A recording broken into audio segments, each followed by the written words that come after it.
Hello दोस्तों, मैं अभिषेक राय आपका हार्दिक स्वागत करता हूं हम अपने यूट्यूब चैनल पर। मेरा चल रहा है बायोलॉजी, और बायोलॉजी में कल हम रेस्पिरेटरी सिस्टम पूरी तरह से और अच्छी तरह से समाप्त करते हैं। अगर आप वो नहीं देखे हैं तो आप वो ज़रूर देखिए, काफ़ी इम्पोर्टेंट टॉपिक है। आज जो हम बात करेंगे वो हम बात करेंगे रेस्पिरेटरी सिस्टम, है ना, श्वसन तंत्र।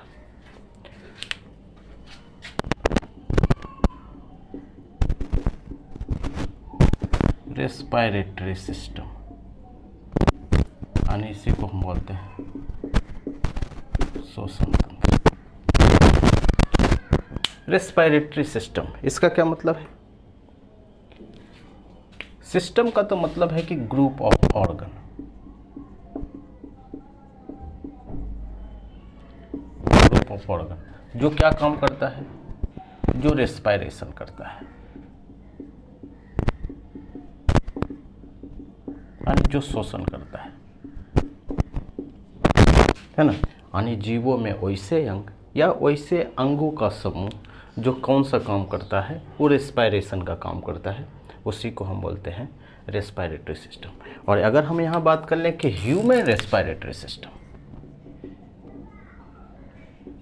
तो इसका क्या मतलब है कि मनुष्य में वो सारे ऑर्गन जो क्या करते हैं, रेस्पिरेशन करते हैं, वो क्या बोलते हैं, ह्यूमन रेस्पिरेटरी सिस्टम यानी मानव श्वसन तंत्र। अब सवाल ये उठता है कि श्वसन क्या चीज़ है?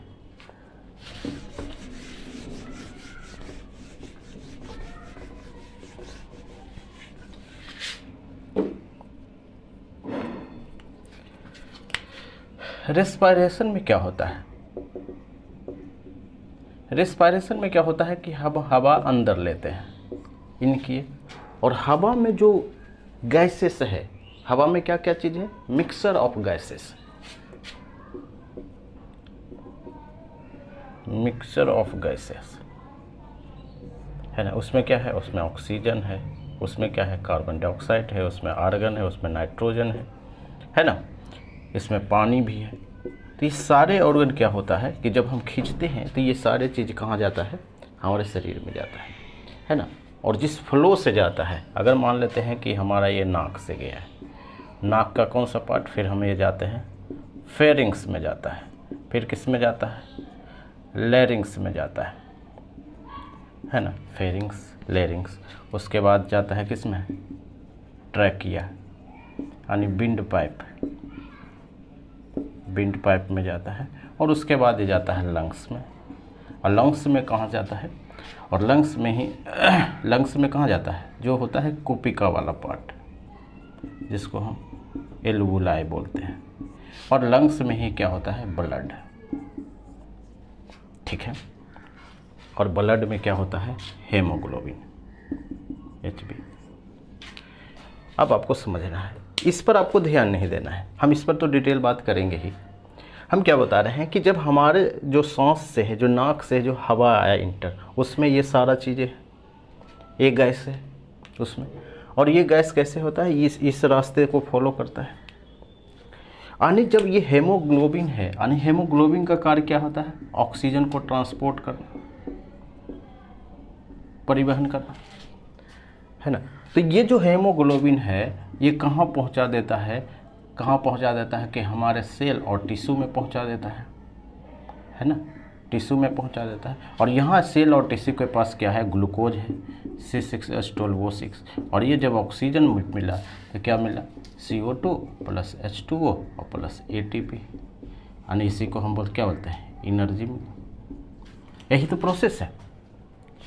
और बाकी जो ऑक्सीजन यूज हो गया, बाकी जो सारा जो क्या है, बाकी सारा जो क्या गैस है, यानी ऑक्सीजन को छोड़कर बाकी सब को क्या हो गया, हवा के थ्रू ही क्या हो गया, नाक के थ्रू फिर बाहर निकल गया। यही तो प्रोसेस है। इसी पूरी प्रक्रिया को हम बोलते हैं श्वसन। अल्टीमेट क्या है, अल्टीमेट यही है कि सांस ही लिए और सांस छोड़े, है ना। तो रेस्पिरेशन के अंदर ही आता है ब्रीदिंग, ठीक है। यानी अगर हम मान लें कि श्वसन ये बड़ा वाला पार्ट है, तो अंदर क्या आ जाएगा, ये आएगा ब्रीदिंग, ठीक है। यानी गैसों का आदान प्रदान, यानी हवा का आदान प्रदान है। ये चीज़ें, इसी को हम बोलते हैं श्वसन। ये पूरी जो प्रक्रिया है ना, इसमें जो जो अंग भाग लिया है ना, हम क्या बोले कि ऑर्गन का समूह, अंगों का ग्रुप जो भाग लिया है, ये सारा ग्रुप मिलके क्या कर रहा है, रेस्पायरेशन कर रहा है ना। ये पूरी प्रक्रिया को हम बोलेंगे रेस्पायरेटरी सिस्टम। क्लियर है ना ये चीज़ें। अगर हम बात करें कि ये जो रेस्पायरेशन है इसका उद्देश्य क्या है, इसका टारगेट क्या है, तो इसका टारगेट है एनर्जी बनाना, एटीपी का निर्माण करना, तभी तो हमारा शरीर काम करेगा, है ना। तो हम यहाँ लिखेंगे कि इसका उद्देश्य क्या है, रेस्पायरेशन का उद्देश्य क्या है, तो क्या होता है, प्रोड्यूस एनर्जी, यानी एनर्जी का क्या करना, निर्माण करना, है ना। यही तो हुआ है। हम इस पर एक करके बात करेंगे, लेकिन ये है रेस्पायरेशन का मतलब। क्लियर है, ठीक है। अब हम इसी में बात करेंगे ह्यूमन रेस्पायरेटरी सिस्टम। तो ये सारा अंग के बारे में पढ़ना है नहीं, हम नाक के बारे में पढ़ेंगे, फेरिंग्स, लेरिंग्स, ट्रेकिया, लंग्स, और इसमें जो लंग्स में है एल्वुलाई और ब्लड तो हम पहले ही पढ़ चुके हैं, है ना। तो ये सारा जो है, जब हम ये सारा ऑर्गन पढ़ लेंगे तो क्या होगा, हमारा रेस्पायरेटरी सिस्टम समाप्त हो जाएगा, है ना। तो अब हम पढ़ेंगे ह्यूमन रेस्पायरेटरी सिस्टम।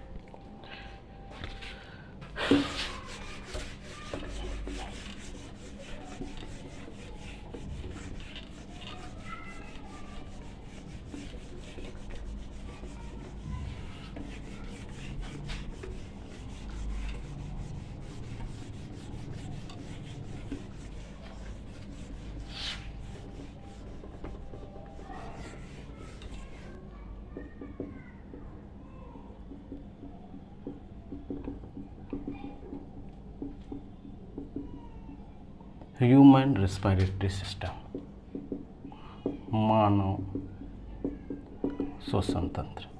और मानव श्वसन तंत्र में सबसे पहला जो था वो क्या है, वो है नाक। नाक से ही हम लेते हैं, नाक, यानी इसको हम बोलते हैं नेजल, है ना। और नेजल में एक गुहा होता है जिसको हम बोलते हैं नेजल कैविटी, या इसी को हम बोलेंगे नासिक गुहा। ये चीज़ें हैं। अगर मान लेते हैं ये आपका नाक है ना, तो इससे क्या हुआ, हवा अंदर जाती है, यही तो है नहीं। तो नेजल कैविटी में क्या क्या चीज़ होता है, हम उसके बारे में पढ़ेंगे। नेजल पोर, नोजल पोर, यानी इसको बोलते हैं नासा द्वार होता है ना, दो गो जो छेद है, इसी को हम बोलते हैं नेजल पोर।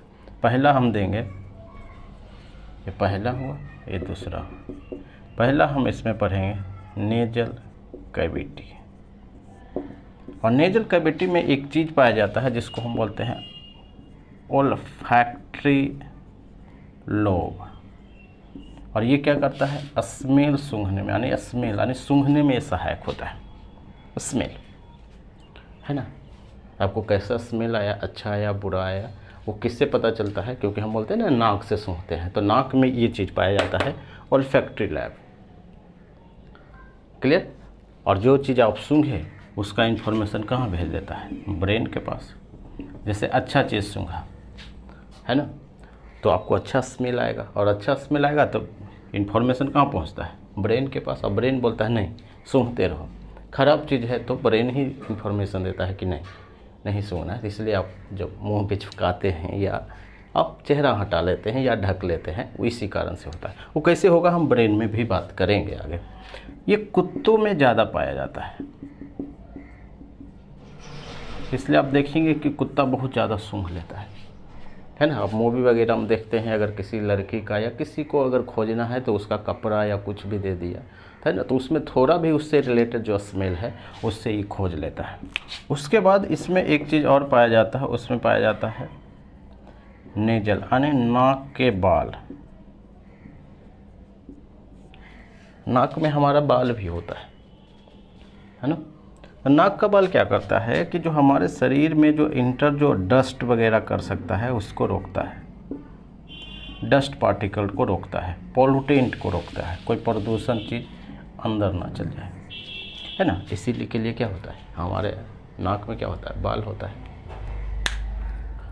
तो हम दो चीज़ पढ़ लिए कि नाक में होता है क्या चीज़, नेजल कैविटी, है ना, या बोल सकते हैं नासा द्वार जो चीज़ है ना। और उसी में पाया जाता है एक रीजन है ऑल्फैक्टरी रीजन, वहाँ पे ऑल्फैक्टरी इससे क्या होता है, सूंघने में सहायक होता है ब्रेन, और वो कुत्तों में क्या होता है, ज़्यादा पाया जाता है ना। और उसी में क्या होता है, नाक में क्या होता है, बाल होता है, पॉल्यूटेंट को वो रोकता है ना, कोई चीज़ अंदर ना चला जाए। या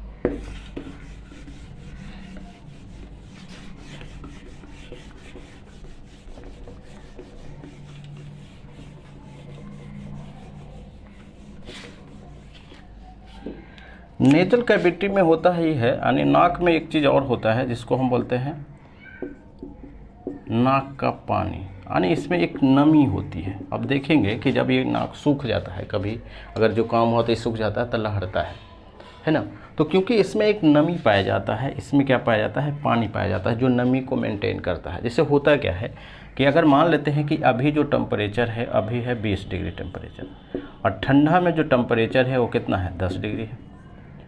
तो अब होगा क्या कि अगर उस समय हम जब जाड़े के दिन में जब हम सांस लेंगे तो क्या होगा कि ठंडा हवा अंदर जाएगा, है ना। तो वो जो ठंडा हवा अंदर जाएगा तो वो जो नाक के पास जब जाता है, नाक में जाता है, तो उसके जो टेम्परेचर को क्या करता है, बढ़ा देता है। क्यों? क्योंकि बॉडी का टेम्परेचर कितना है, 37 डिग्री है ना। और अगर ज़्यादा टेम्परेचर है तब क्या करेगा, कम कर देगा।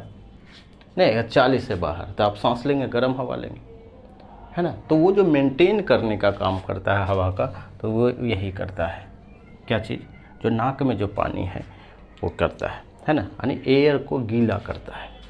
बेसिकली आप ये समझ सकते हैं, एयर को गीला करने से क्या होता है कि जो टेम्परेचर है वो क्या होता है, मेंटेन होता है। ये चीज़ है, क्लियर।